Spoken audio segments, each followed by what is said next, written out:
What's up, Gator Nation? Today we're going to go ahead and cover a couple stories. First of all, former Gator QB, which is struggling in the NFL, calls current Gator QB DJ Lagway a phenomenal leader.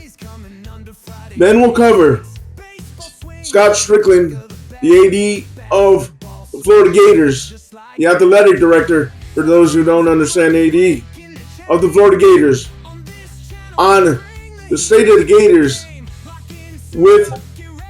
on the Gator Nation Football Podcast. I'm going to go ahead and play the podcast for you and break it down for you and give you my opinions based on that. But let me go ahead and first of all ask you, as Florida Gator fans, do you think it's a make or break year for AR-15, also known as Anthony Richardson? Because he is struggling in the NFL. When he went to the league after his junior season at Florida, I said he would need to stay one more year at Florida to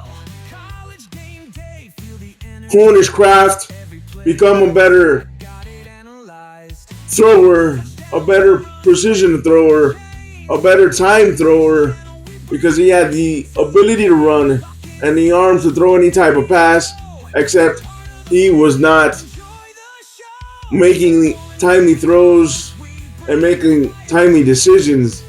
I'm going to go ahead and read to you what people are thinking and what Florida Gators SI wrote about Anthony Richardson and what they believe is a make or break season in Indianapolis this coming season. And then later on, I'm going to go ahead and read to you what he said about DJ Lagway and what he believes DJ Lagway is.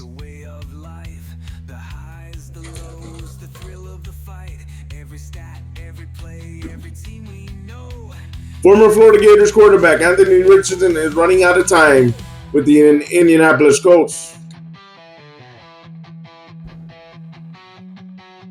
Rolling with Carlos, feel the beat. The stadium's loud, turn up the heat. One big family. Former Florida Gators quarterback Anthony Richardson sits at a crossroads after two disappointing seasons when the Indianapolis Colts, the fourth overall pick in the 2023 NFL Draft, cannot seem to find a foothold to build upon it in the league. After starting for just one season with the Gators, it was understood that Richardson was going to be a project as he entered the NFL heading into year 3. The Colts are hoping to get a return from Richardson, but they have hedged their bets. Richardson's rookie season was cut short with shoulder injury after several minor injuries had knocked him out of previous games. Richardson was only able to finish one of his 4 starts before being lost for the season. He found himself mired in controversy again after subbing himself out after a long run for being gassed. Pro Football Focus is calling Richardson a make-or-break player for the Colts this season, but it could also be a make-or-break season for the quarterback. Heading into his 3rd NFL season, Richardson is already at a crossroads in Indianapolis, wrote Dalton Wasserman on PFF. Injuries and accuracy issues have plagued the first 2 seasons. He has played less than 800 snaps and has earned him just a 58.7 PFF passing grade in that time. The Colts behaved in the offseason as if they didn't fully believe Richardson would be their answer at quarterback, signing Daniel Jones from the New York Giants as a free agent. This offseason has been just as tumultuous for him as Daniel Jones was brought in to compete for the starting job. Wasserman continued, Richardson is also having his shoulder evaluated for a potential injury. Unless he can make a rapid ascent within the next few months, his time in Indianapolis could be coming to a close far sooner than he expected, completing 50.6% of his passes. In the age of the quick passing game is a profound problem. Film does not help the former Florida standout, as he lacks the touch underneath to complete passes with his receivers running in stride. Instead, he tries to throttle down on the spin too much, and the ball looks like a knuckleball just pushed out. Make no mistake, Richardson is a talented quarterback from an athlete standpoint. He boasts size, speed, and a cannon for an arm. However, none of those qualities have helped him so far. He needs to become more of a quarterback and less of a thrower. In retrospect, another year in the swamp would have probably served him better. Now he needs to figure it out how just to stay on the field to produce. Guys, when he left early and he had threatened to either leave Florida or go to the NFL, I said he needed one more year in the swamp under Billy Napier. That was my opinion because he doesn't throw touch passes. And as you can see, that's what they're seeing in Indianapolis. And he may be out of the league. To no surprise to me if he's out of the league, or maybe on another team and maybe a long-term backup in the NFL for a very, very long time. My question is Anthony Richardson a better evaluator than he is a better quarterback? Because he had this to say about DJ Lagway, and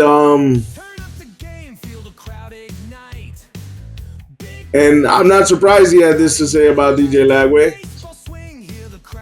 But we'll see what he had to say. I'll read you guys this article, and then we'll get into the podcast where Scott Strickland visited, and we'll cover that for you guys. The Florida Gators are entering the season with high hopes on the offensive end. Last season, true freshman quarterback DJ Lagway flashed enough potential to establish himself as one of the biggest young talents in college football. Without even a full season as a starter under his belt, Lagway is already impressing a former Gator quarterback who's now looking to establish himself in the NFL. Last weekend, former Gator and current Indianapolis Colts quarterback Anthony Richardson returned to his hometown of Gainesville, pouring into the community through a variety of events aimed at helping students both in the classroom and on the field. In an interview with Swamp 24/7, Zach Goodall, Richardson praised Lagway's maturity and willingness to learn, explaining that the rising sophomore is wise beyond his years.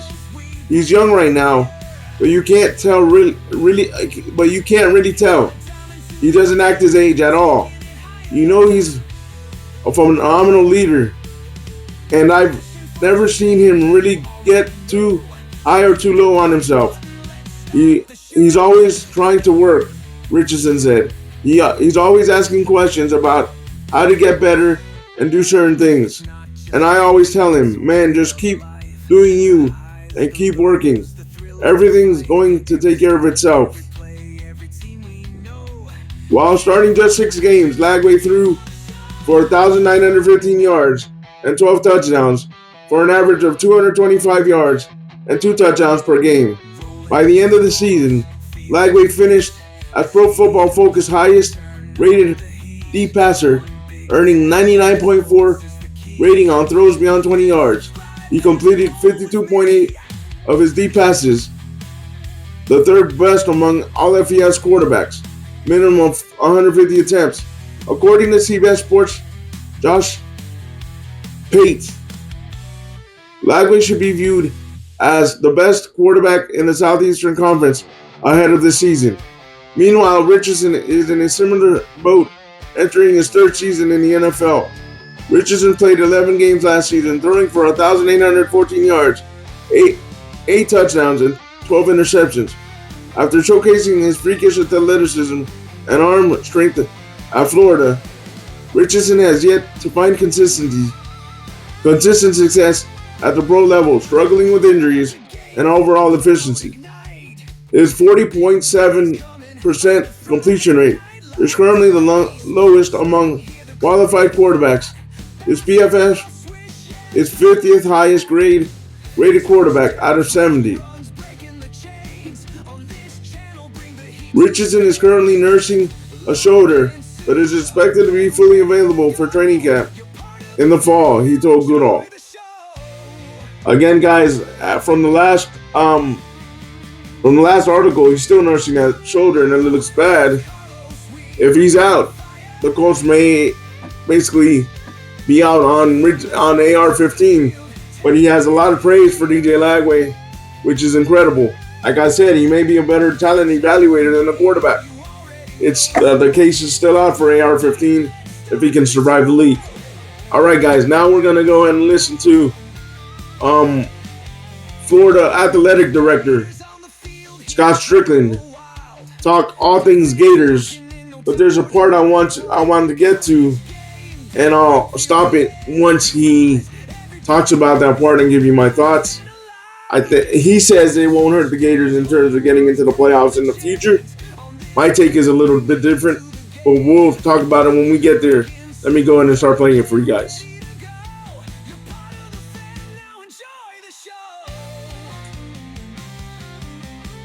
Bored with your current setup? Looking to light up your room? Meet Glance, the all-in-one LED ticker that just works. With its simple setup process, you can set it and forget. At RX Bar, they believe in simple nutrition without the BS. That's why they said no to artificial ingredients and yes to deliver intentional, transparent nutrition. Try their original 12-gram protein bar, the nut butter and oat bar, or minis. RX Bar, the proud sponsor of No BS. Use code RXBAR on rxbar.com for 25% off. Subject to full terms and conditions and to change. Valid until September 30, 2025, and may not be combined with other offers. See rxbar.com for full details and limitations. This episode is brought to you by Progressive Insurance. Do you ever think about switching insurance companies to see if you could save some cash? Progressive makes it easy. Just drop in some details about yourself and see if you're eligible to save money when you bundle your home and auto policies. The process only takes minutes, and it could mean hundreds more in your pocket. Visit Progressive.com after this episode to see if you could save. Progressive Casualty Insurance Company and Affiliates. Potential savings will vary. Not available in all states.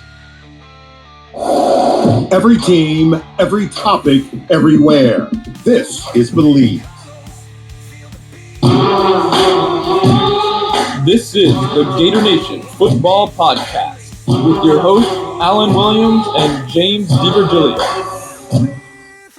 This place is an insane asylum in the swamp! Oh my!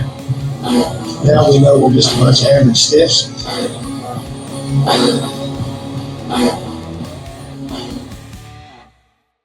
What up, Gator Nation? We're back. I'm here with James, and I'm here with Scott Strickland, too. Yes, it's that time of year again.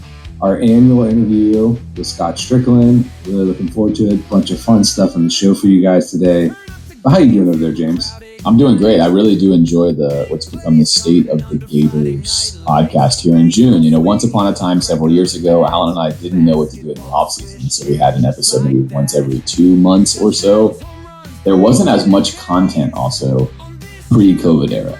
June was really dead. There just wasn't a lot going on. But now with a year-round calendar, much more like a professional sporting calendar, and even more so with regards to never-ending recruiting and transfer portal and NIL and house settlement and all of these things, the State of the Gators podcast in June just comes at the perfect time. And it really comes at the perfect time for us, Alan, because, of course, an historic settlement has occurred, which we're going to spend a lot of time talking with Scott about today. As always, if you like the content on this podcast, follow us on social media, sub to our YouTube channel for film reviews, and become a patron on Patreon, where you too can support our efforts to bring you this type of content all year long with a dono. Off-season shout-out to B-Red and Carly the Commissioner, GNFP Sammy and GNFP Java Discord. It's WhatsApp and Discord. If you're not on there, pop on in there. It's growing. Really by the hundreds seemingly every season. Wow. So if you're not in there yet, pop in there now.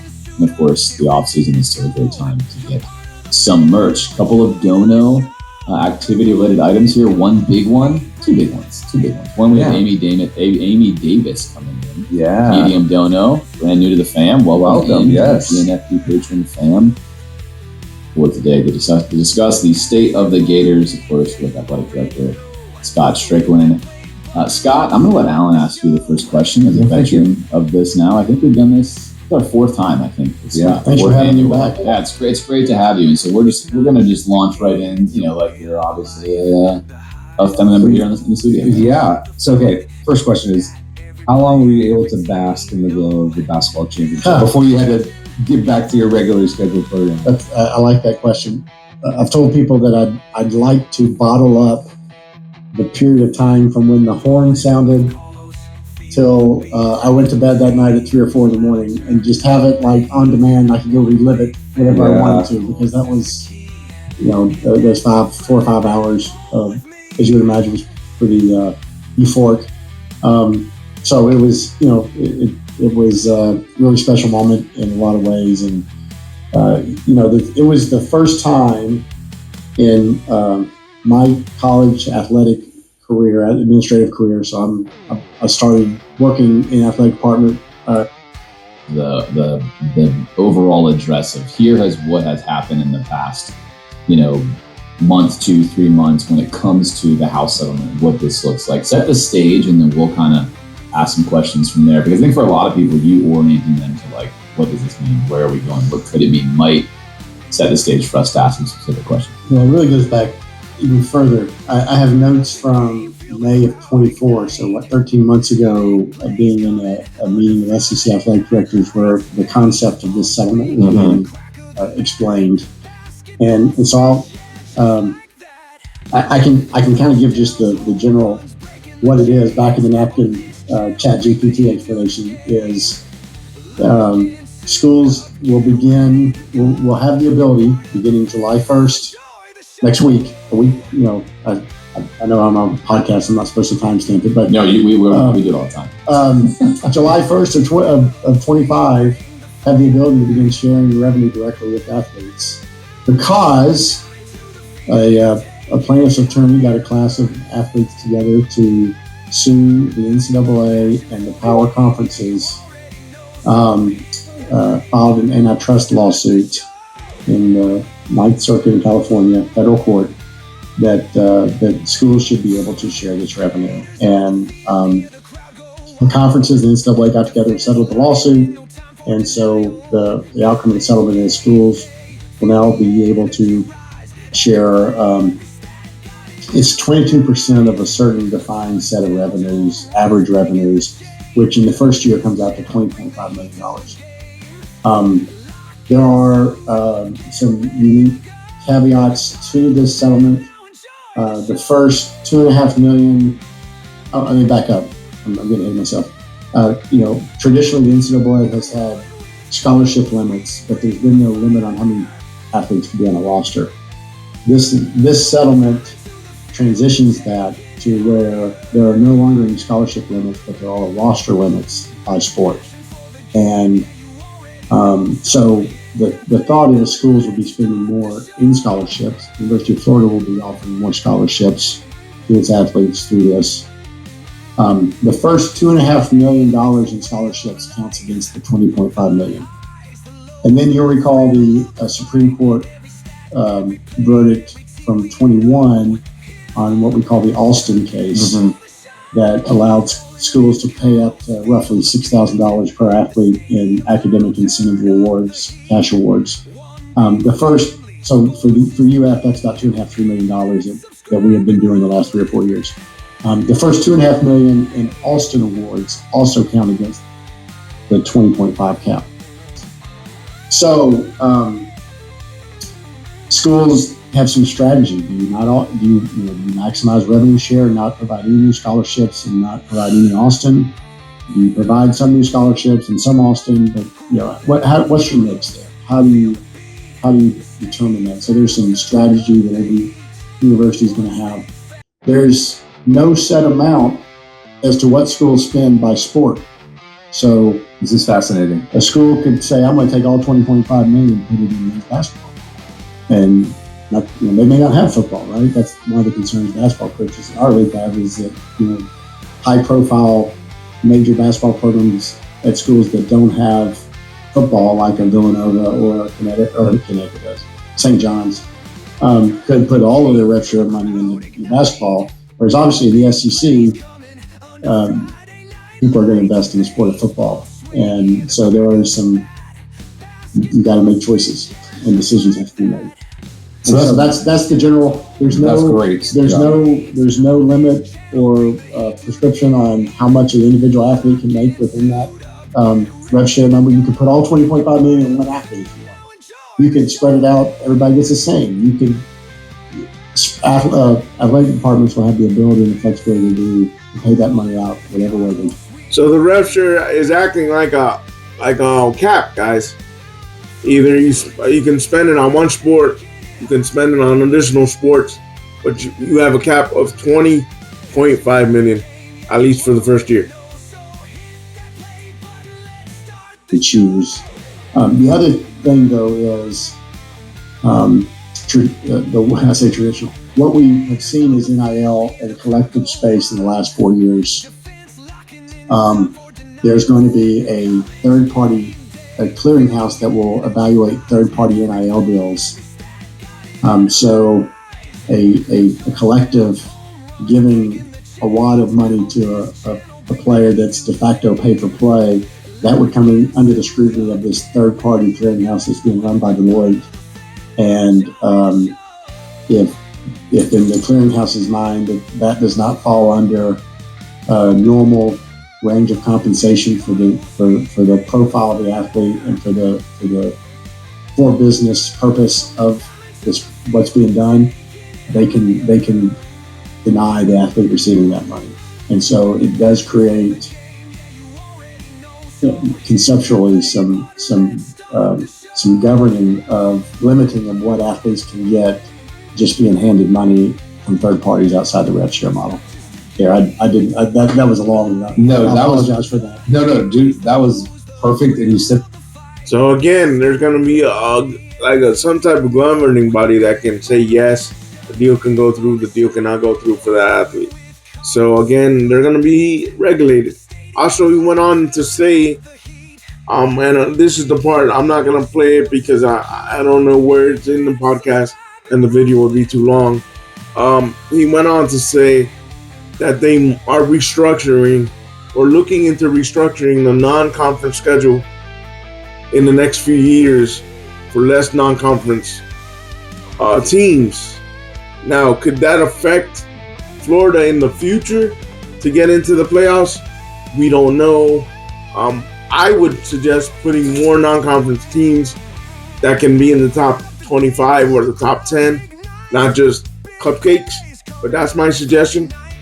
Leave me your thoughts down below, what you heard from Scott Strickland, what you heard about Anthony Richardson, and what you heard about Anthony Richardson and the statements he had to say about DJ Lagway. And like always, stay positive, stay on your grind, and go Gators.